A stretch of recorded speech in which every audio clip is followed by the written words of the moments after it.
Hello, and welcome to this episode of the Hot Pink Pod, which is the official mini podcast of the Alpha Omega Lambda Sorority Incorporated. It is our goal through these mini podcasts that we share with you things that inspire you, motivate you, tell you a little bit more about us, or as we're going to do in this particular episode, give you some insight as to some of the causes that our sorority supports. And with that in mind, today we have a very special guest who is going to be sharing with us.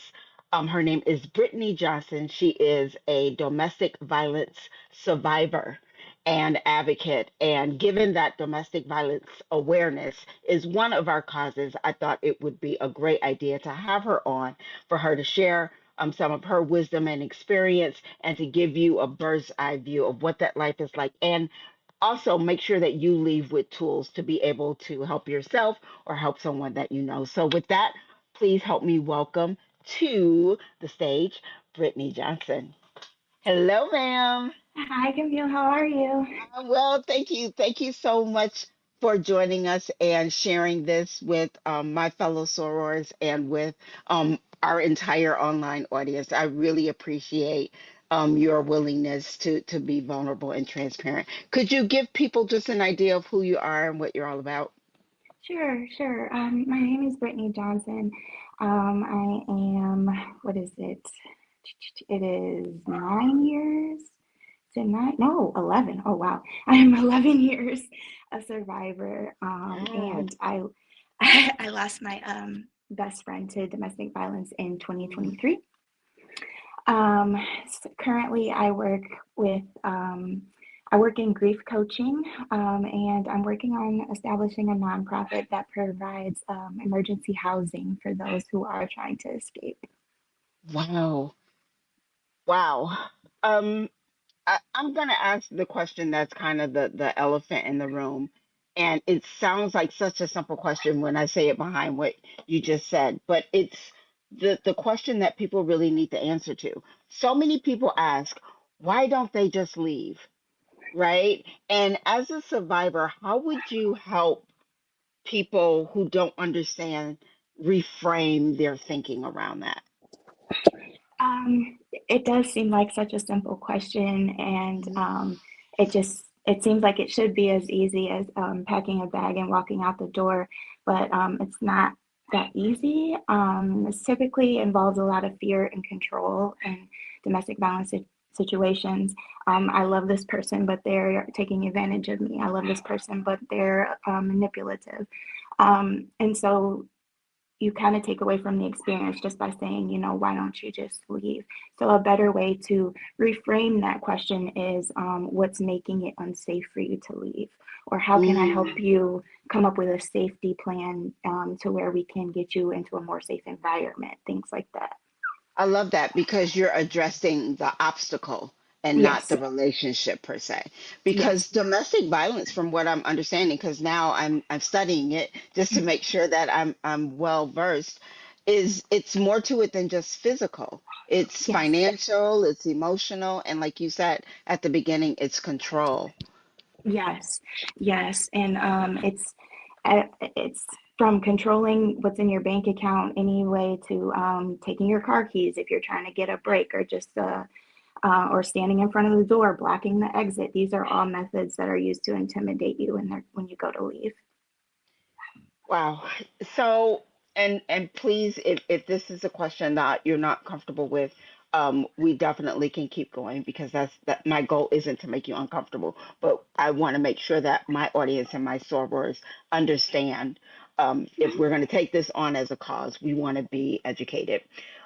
So when you were in that situation, what kind of help would have made a difference, and what didn't really help at all? That's a really good question. That's a really good question. When I was when I was in it, it really would have helped me personally if I had somebody that would just hold space for me, hold space, judgment free, Mm. not blaming, not saying passing the guilt or the shame onto that person because it's we're ashamed already, right?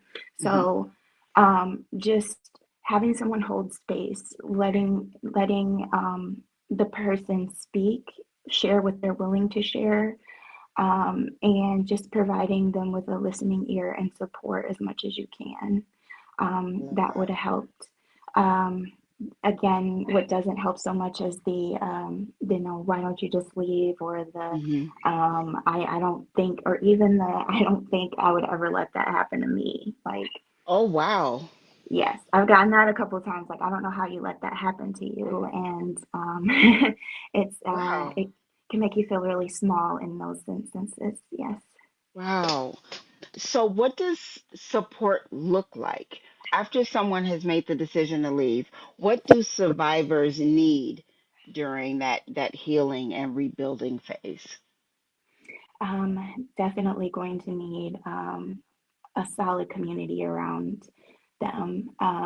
And by solid, I don't mean necessarily just pushing for um, safety, because yes, safety is important, but just giving them aspects of their personality back, Mm. um, maybe letting them choose, like, hey, you want to go to dinner? Are you able to go to dinner? Or Coke or Pepsi, just little things that allow them to say, like, I have a say so, and it gives them a little bit of control back in their world, because they're Wow. they're they're going crazy, right? They don't know which way is up sometimes, and it's easier if you have someone that's willing to give some of that control back to you, even if it's just a little bit. I didn't even think about that because based on what you're telling me, if they haven't been able to make choices and decisions for themselves, being able to do a simple thing like Coke or Pepsi would make kind of bring stability back, or is that kind of what you're saying? Help them kind of re-see themselves? Yes, especially if it has, we especially see it when it comes to like the sexual aspect of the violence in relationships. Just having that choice, that, my body, my choice, and having that autonomy given back to them, it really makes a difference. I love that. Okay, so how can everyday people, whether they've experienced domestic violence or not, how can we become stronger advocates for survivors in our community? And or how can and there's probably two questions. How can we spot somebody that may be in trouble? Um, yes, that's a really good question, because we try to hide as much as possible. I know I wore the clothes and the makeup and things like that. But When you say the um, clothes, what do you mean? Like to like cover? baggy, yeah, like baggy clothes, or maybe like wear a turtleneck and it's like hot outside, things that look out Oh, of place okay. like that. Okay. As well as, maybe if they're sensitive to touch, if they're a little jumpy or a little on Mm-hmm. edge, when you go to like give them a hug, or if they're hesitant, just, "Oh, it's okay. Hey, how are you doing?" I like, and Mm-hmm. um, I'm sorry, I'm like throwing things at you, but this No, is no, so. this is fine. This is so good because there's so many things that you don't even think about. Yeah, yeah, yeah. There's so much. Or even just, if you see something, say something. It's Hmm. much easier to ask for forgiveness, right? If you've stepped on a boundary, or you've overstepped, or you Sure. maybe offended someone in any way. But I would rather come to you and ask for forgiveness and apologize, rather than show up to your funeral, or, Come you on.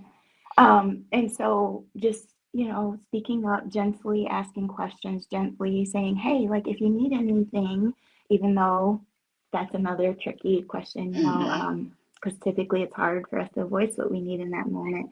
But just, asking them,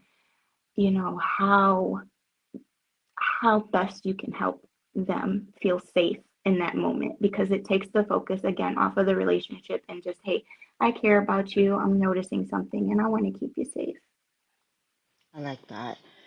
So, if there's somebody that's listening, as we try to wrap this up, I could think of a gazillion more questions I could ask you, but if there's somebody that's listening right now that is either in a domestic violence situation, they're not sure they are, and they are trying to figure out, am I being controlled, or is it a figment of my imagination? Or if someone is noticing something like that, in a friend and they don't know exactly how to address it, what would you say to someone that is probably in that situation or that sees someone in that situation?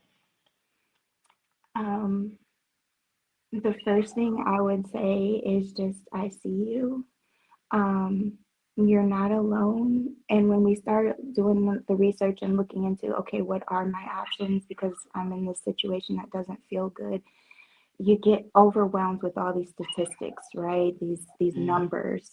yeah. And it's not a, I'm not a number, right? This is my Come life. on. Come on. Um, Yeah. so I see you. I understand you. I want you to know that you're not alone and that you're more than just a number. You're not going crazy. What you're feeling is valid. And we just need to find you the correct space and the safest space to be able to voice your experiences. Because there is that fear of opening up and not being believed. And so I just want to say, like, if you are going through it, there are organizations out there that can help you, or even if you see things like this podcast, if you want to share my email, feel free to Hmm. email me. I'm open to answering any questions if anyone has any as well. But the best thing to do is to stay educated, stay safe, and find your voice again. I love that. Thank you so much, Brittany, for sharing and being so open and honest. And like I said, there's so many more questions and things that I could ask, but my goal is to keep it bite-sized because the I want people to listen to it, and sometimes Yes. in smaller chunks, people can digest information better. But given that this is our cause for this year, I would love to have you back and perhaps we do a session, just kind of private with our sorority and give them some ideas and strategies on what to look for and how to address this in a friend. Because, like you said, I would rather ask for permission, ask for forgiveness Mm-hmm. than show up at your funeral. I really that's really kind of where I am too. I'd rather know, ask the questions, trust my gut, and then if I'm wrong or if I've overstepped, I'm sorry. Yes. But I'd rather it be that than me sitting there at her funeral if I had just said something. So Yes. I really appreciate that insight. And I will definitely have your email on standby. And your organization, what's the name of it that you're Um, seeking to pull together? so it's we're still in the process of it. I just Okay. got the LLC, so I'm like so excited. Yep. Um, it's called the Woven Foundation, and it stands for Women Overcoming Violent Experiences and Neglect. Wow. Wow. Okay, great. So you need to keep in touch with me when Okay. that pops off. We want to be a part of that. We want Okay. to support. So thank you again so much. I'm going to take you out the studio so I can close this show, but don't leave. I'll be right back with you. Thanks everybody for tuning in. Oh my God, that was so incredibly powerful. And it definitely got my wheels turning as to whether or not I've even missed experiences where I should have asked more questions or trust my gut more. But the more you know, the better you can be. So that's the purpose of the Hot Pink Pod, as I said, to motivate, to encourage, to learn more about us and to learn about our causes and the things that are near and dear to us. I want to thank my special guest again, Brittany, for joining us. If you have any questions about anything that was discussed here, please, please, please inbox us and let us know. I'm dropping the National Domestic Violence Hotline number. It's on the screen now. If you just are listening to this, it's 1-800-799-SAFE, which is 7233. You can text START to 88788, or if chatting on your computer is safer for you rather than talking, that's fine too. You can use their live chat at thehotline.org. That's www.thehotline.org. So thank you guys so much for watching, for being a part of the Hot Pink Pod. We hope to bring more information like this to you. And I just want to shout out all of my sorors for taking on this incredibly important cause and making a commitment to do something about it, even if it's nothing but awareness. So thank you guys for tuning into the Hot Pink Pod. Stay tuned for the next episode. We love you and we'll be back.